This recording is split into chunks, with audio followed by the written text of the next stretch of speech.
Good afternoon. I'm up here at the Clarksville City, Warren City Volunteer Fire Department with Luna. Hey, baby. I'm making a video that's a little bit different than what I normally post on the YouTube channel, but there's a couple reasons why I'm doing this today. One of the reasons is because most of y'all did not realize I was on the Volunteer Fire Department. And I have been for over 22 years. So the fire department has been a big part of my life, just like the oil field has been a big part of my life. So I'm going to share a snippet into that with you guys. The other reason is that we received a Texas Forestry Service grant today to help purchase new bunker gear for our guys. That's actually a big deal because we are 100% volunteers. So we don't have any paid staff, we don't have shifts, we don't get reimbursed for responding on calls. We are also not an ESD, which is an emergency service district. So we don't have a special taxing entity to help fund our fire department. So the majority of our funding comes from donations from the community, comes from Clarksville City, Warren City, and Gregg County. And obviously grants like we just received today. So we're going to be sizing up some of our volunteers for new gear and hopefully get all that replaced, because the gear that's getting replaced is out of date. It could have holes in it, which I don't think is very safe for all of them, but we work with what we got. The other thing is that being all volunteers, everyone has jobs. No one's up here. Like I was saying, we don't have shifts. So people are at work or with families, sporting events, doing whatever they may do in their daily lives. And then once we get an emergency call, we all come up to the fire station, grab the trucks, and go. We also do all our training here at the station. We do a lot of it in-house. We also go to mutual aid departments, get trained over there through TEACs and through other just training organizations. We also do first responder calls, EMS, things like that, but we don't do law enforcement. So what I'm going to do is show you a lot of our equipment that we have and kind of go from there. So if you guys have questions on how to join a volunteer fire department, how to help a volunteer fire department through donations or just your time, drop a question in the comments and I'll try to get back to you as soon as I possibly can on those. We have an annual budget of $20,000 at this fire department, which is crazy low. I don't know how we make ends meet, but we do. Our basic trucks here are our two booster trucks. They fight the wildland fires and they go on the EMS calls. And this first truck is a 2008 F550 that carries 400 gallons of water.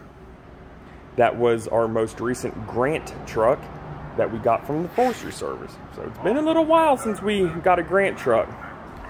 Here's a 1999 Dodge 3500 that we put together, and it holds 300 gallons of water. Here's our primary engine 2. It is a 1999. We got it from a federal surplus down in San Antonio. This truck came from the Corpus Christi Naval Station.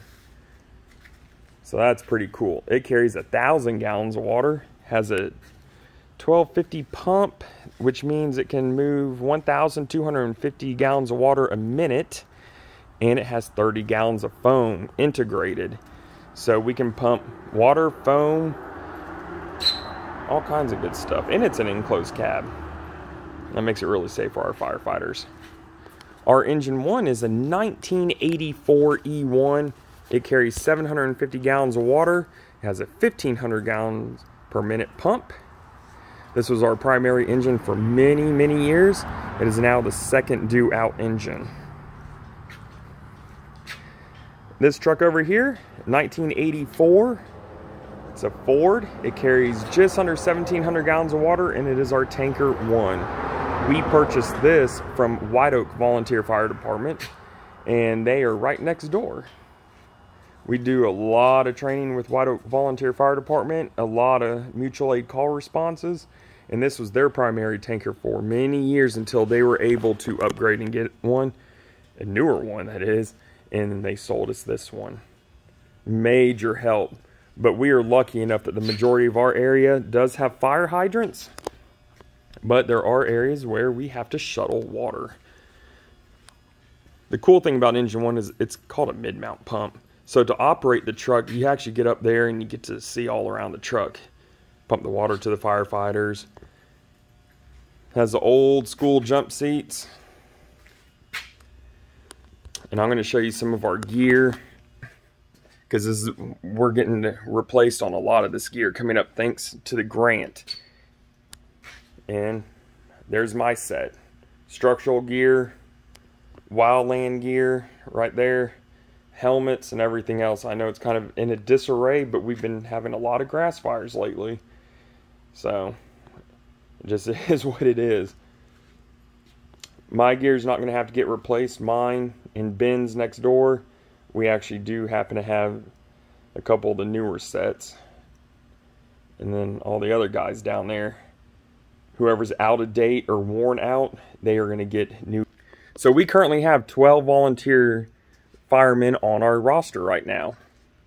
The minimum age to join us is 18 years old to get certified and to train. You can join younger as a junior, but you just can't get certified till you're 18 years old. And then we're gonna, just kind of walk you around, show you how everything is ran. But by the time you're 18, you're gonna be hitting the ground running.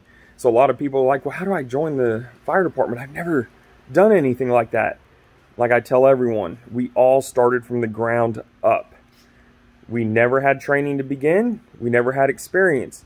And you don't need any of that to join us. We will start you and train you and take you under our wings, because we need all the people we can get. Fighting house fires with 10, 12 people, it's tough. So every hand counts. I'm going to show you our meeting room. This is where we do the trainings, meetings, and things like that. Go through the door. We do mutual trainings with other fire departments. Teaks will go down there to College Station, or they'll have instructors that come up. That computer monitor right there, that's showing active 911. You can see where some of the volunteers are on the map, and that way whenever we get a call, people will start popping up and you can see where everyone is and how close they are to the station and where the call's located. And that's called active 911. It's also on our cell phones.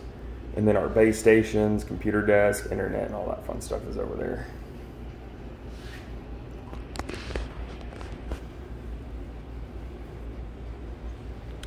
So like I was saying, it was very important to have volunteers, community involvement,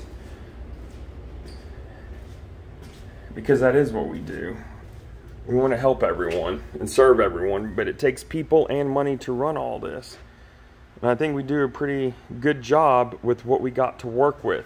The trucks are in good working order right now. I know they're old. Our newest truck is this Booster 1, which is a 2008. Gosh, that's like 14 years old already. We have a lot of new guys. We even have a couple juniors on our fire department where all these trucks are pretty much their age or older. Questions about the fire department, the volunteer fire department, how you can join, what it's going to take, what is it like to be a firefighter or an EMT, because we do have EMTs like myself on the fire department to run these EMS calls, CPR certifications and all that. We do all that in-house except for EMT. We'll have a special instructor come in and teach everyone. Please drop your questions in the comment box. I will try to answer that as quick as I can.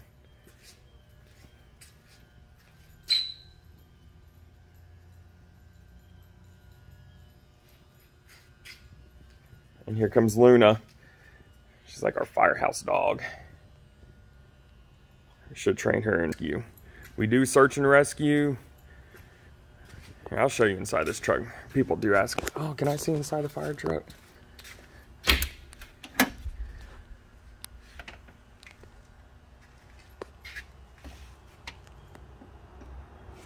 We do allow people to come up and check out the fire station. So if you have kids, you're more than welcome to come up, look at the fire trucks.